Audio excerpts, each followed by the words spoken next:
The stories of Mahabharata, retold by Sudipta Bhaumik.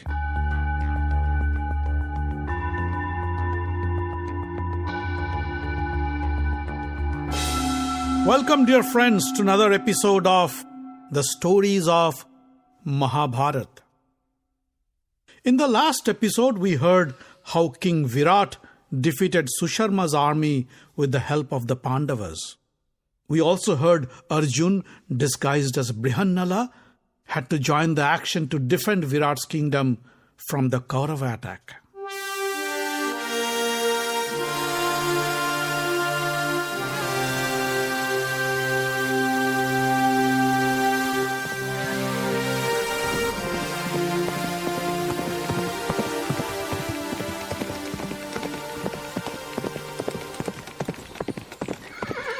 When Uttar's chariot arrived at the Sami tree, Arjun pointed to the top of the tree and said, "Uttar, do you see something hanging from the branches up there?" Uttar looked up and said, "Looks like someone hung a dead body." No, it isn't a dead body. It's a package. Climb up the tree and bring it down." "Are you sure?" Uttar was skeptic. "Don't forget, I'm a prince. I don't want to touch a filthy, decomposed body. It's beneath my dignity." "Trust me, I won't ask you to do anything inappropriate. If you want to defeat the Kauravas, do as I say." Uttar couldn't defy Arjun's commanding tone. He climbed up the tree and brought down the heavy bundle. "Now open it." Uttar untied the ropes and unpacked the bundle. And when he removed the fabric cover, he was astounded to see the contents. Ornate bows, strange-looking arrows, heavy maces, swords, armors, spears, and many other lethal weapons dazzled his eyes. Arjun picked up a gem-studded bow decorated with 1,000 golden lizards and said, "This is the famous Gandiv of Arjun. He received this as a gift from Varun, the god of the waters, during the burning of the Khandava forest." He then pointed to the other weapons and said, "The one with the golden handle is Bhim's. The one decorated with red and black dots is Yudhishthir's. Nakul uses this bow with the golden sun emblems carved on it, and the one specked with golden insects belonged to Sahadev." Prince Uttar stood there dumbfounded. Arjun smiled and said, "You don't look like you believe me." "How could you expect me to believe you? Why would the Pandavas leave their weapons hanging in this tree? If these are their weapons, where are the mighty Pandavas? Where is their wife Draupadi?" Arjun held Uttar's arm and said, "I think it is time to reveal the truth. I am Arjun. Kanka, your father's friend, is none other than Emperor Yudhishthir. Chef Ballav, who cooks your delicious meals, is my brother Bhim. The chief of your stable is my younger brother Nakul, and the person in charge of your cattle is Sahadev. Sairindri, your mother's personal maid, is our wife Draupadi." Uttar bowed to Arjun and said, "Pardon me, sir, for my arrogance. I have been rude to you. I bragged in front of you. I am ashamed of my behavior. Punish me whatever way you wish." Arjun laughed and pulled up Uttar. "Prince Uttar, it was not your fault. Whatever you did was because of your ignorance. Now get up and drive my chariot. I will fight the Kauravas and win back your cattle." Uttar mounted the chariot and held the reins. Arjun strung his Gandiv and pulled the string to create a loud twang. The sound reverberated through the valley and ran shivers down the spines of the Kaurava army. The twang of the mighty Gandiv was well known to them, and they feared Arjun was closer than they would like him to be. Drona called Duryodhana and said, "Look at your soldiers. The sound of Arjun's Gandiv has drained blood off their face. They know today Arjun's arrows will slaughter them. If you want to survive, take the cows and go back to Hastinapur. We'll wait for Arjun. Duryodhana laughed and said, if this is Arjun, then I'd be the happiest person on earth. The Pandavas are yet to complete their 13 years in exile, and now that Arjun has exposed himself, they would have to go back for 12 more years. Drona said, the Pandavas are not fools. They wouldn't come out unless the 13 years are over. Arjun will arrive any moment. Flee, or else say your final prayers. Drona's caustic remarks didn't please Duryodhana. I'm sure Grandfather Bhishma could tell us if the 13 years are over or not. But what makes you so sure this is Arjun? It could be King Virat's men, or maybe King Virat himself. Let me tell you, whoever it is, I am not afraid to fight. It is your habit to scare us and sing Arjun's praise. Duryodhana turned to his generals and said, it was my mistake to bring these old people with me. They can only talk and try to find fault in others. Send them behind the army column and get ready to fight. Karna said, be it Arjun or Virat, today he will get to taste my arrows.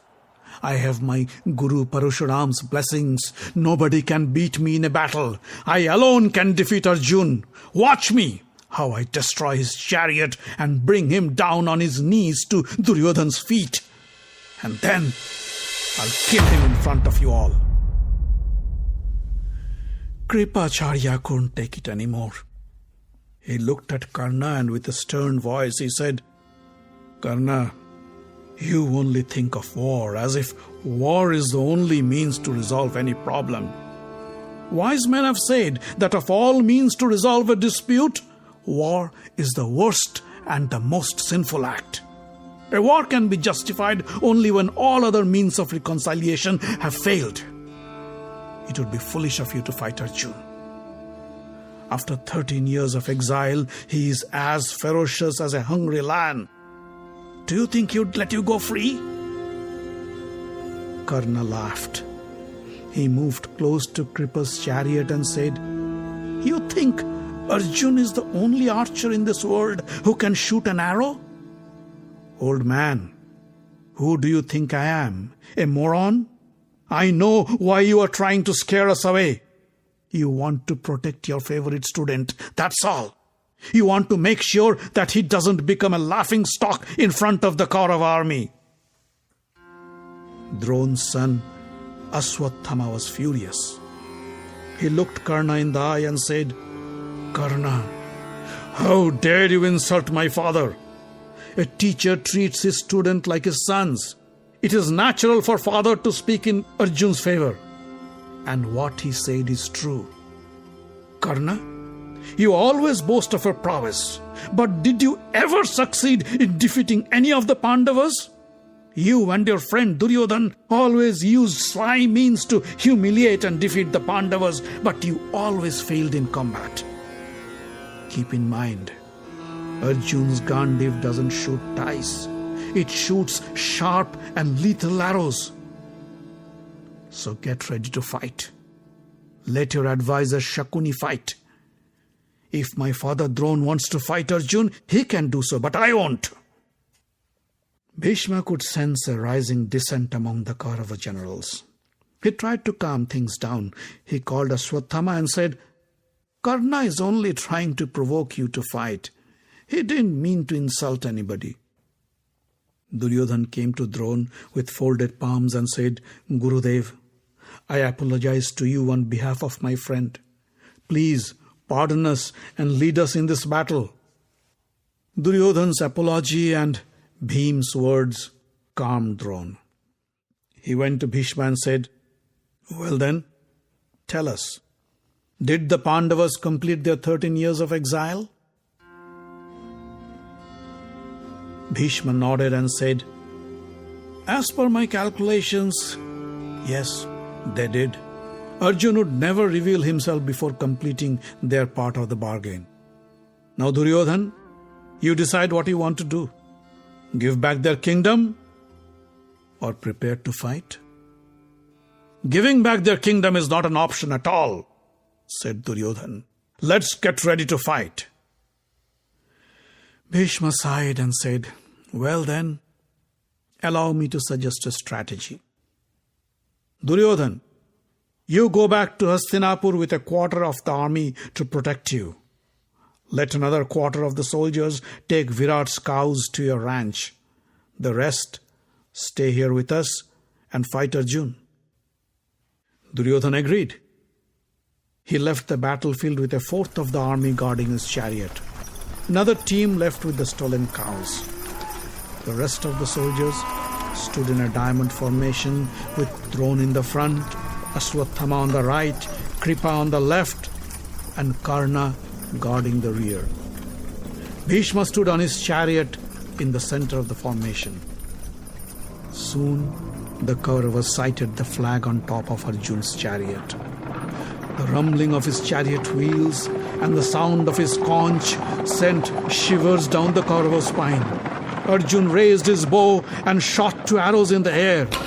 The arrows came flying and dropped in front of Drona's feet.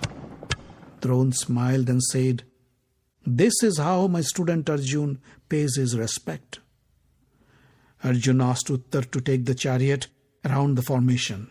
He was looking for Duryodhan but couldn't find him. He called Uttar and said, "Duryodhan must have left with the cows. Let's leave these soldiers and try to catch up to Duryodhan and rescue your cattle. That is our main objective."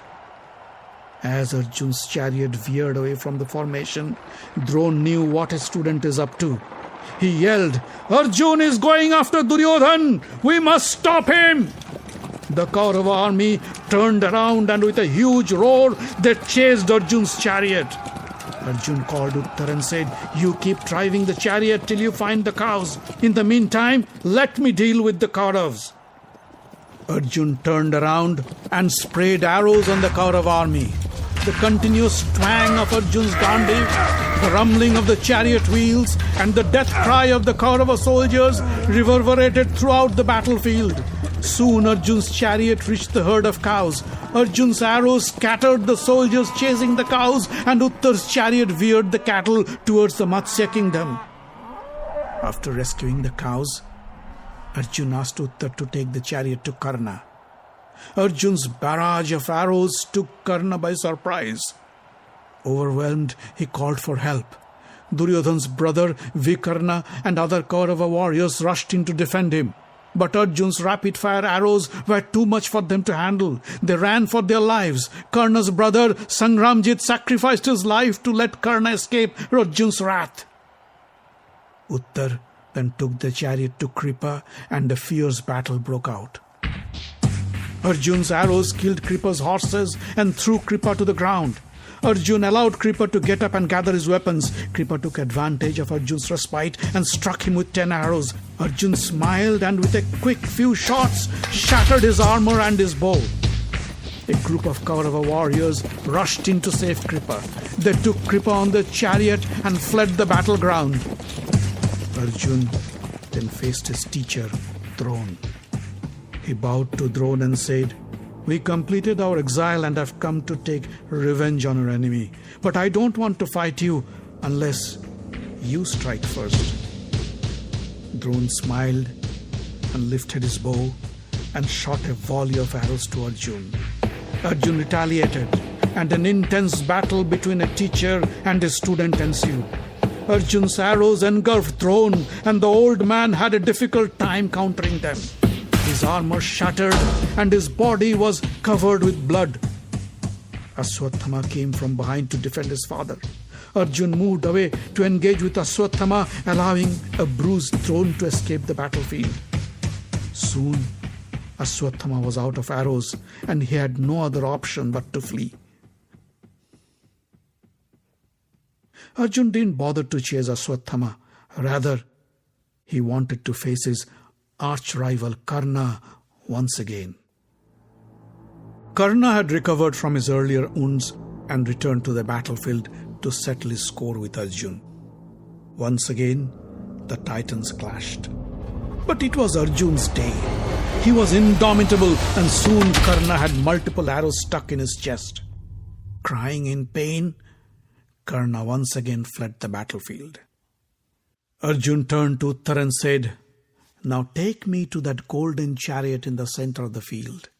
Grandfather Bhishma is waiting for me." Uttar was exhausted. The violence of war and the death and destruction all around was too much for him. With a trembling voice he said, "Arjun, I can't take it anymore. We have completed our mission. We got back our cows. Now can we please go back?" Arjun said, "Don't be afraid. You are doing fine. Hang on a little longer and take me to Bhishma. You will have the privilege to witness what great warriors can do in a battlefield." Uttar took the chariot to the center of the field and faced Bhishma. Arjun bowed to Bhishma and said, "Grandfather, I seek your blessings." Bhishma didn't answer. He lifted his bow and hurled a deadly weapon to Arjun. Within a split second, Arjun's arrow shot it down. The two great warriors then engaged in the fiercest of battles human beings could ever imagine. The Agni weapon lit up a huge blaze, only to be countered by torrential rains from the Varuna weapon. The rains were then blown away by strong winds from the Vayu weapon. Arjun's deadly and unending assault was too much even for Bhishma to withstand. He felt dizzy and sat down on his chariot. Arjun stopped for a moment, and Bhishma's charioteer took the opportunity and fled the battleground. In the meantime, Duryodhan recouped from his injuries and returned to the battlefield and attacked Arjun. This time, he did not come alone. Drona, Kripa, Ashwatthama, Karna and Bhishma accompanied him. They circled around Arjun and attacked him from all directions. Arjun kept fighting with his conventional weapons, but he realized he was being overpowered. He pulled out the famous hypnosis weapon he had acquired from Indra and hurled it on the Kauravas. The great Kaurava warriors lost their consciousness and dropped to the ground like flies. Uttar was stunned to see the power of the weapon. Arjun said, "Uttar, we have to keep our promise to your sister Uttara. Go and get the white clothes of Drona and Kripa. Get the yellow scarf from Karna and the blue costumes from Ashwatthama and Duryodhan. Get Bhishma's clothes too. But be careful. He is stunned, but he can wake up any moment. He knows the antidote to this weapon." Uttar went to each of the gallant warriors and took off their clothes. Then he mounted the chariot and turned around to leave the battlefield. Bhishma woke up, and when he saw Arjun leaving, he attacked Arjun. Arjun turned around and with few quick blows killed Bhishma's horses. Duryodhan woke up and cried out, "Grandfather, strike him! Don't let him escape!" Bhishma laughed and said, "Why are you screaming now? Where was your valor a few moments ago when Uttar took off your clothes? Think yourself lucky to be alive. It was Arjun's magnanimity that he didn't kill you while you were unconscious.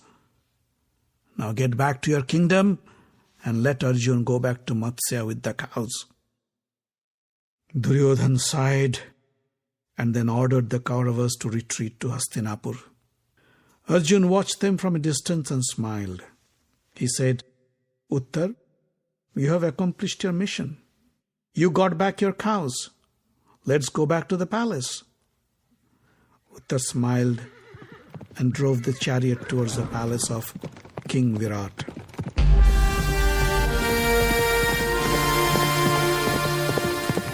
The Stories of Mahabharata is written, directed and told by Sudipta Bhawmik. Audio engineering, original music and sound design by Avi Ziv. Find us online at facebook.com/Mahabharata podcast. Join the group for updates and news. Subscribe to the podcast using iTunes or any other podcast catcher. On Twitter, we are at Mahabharat Audio. The podcast is distributed under the Creative Commons non-commercial license.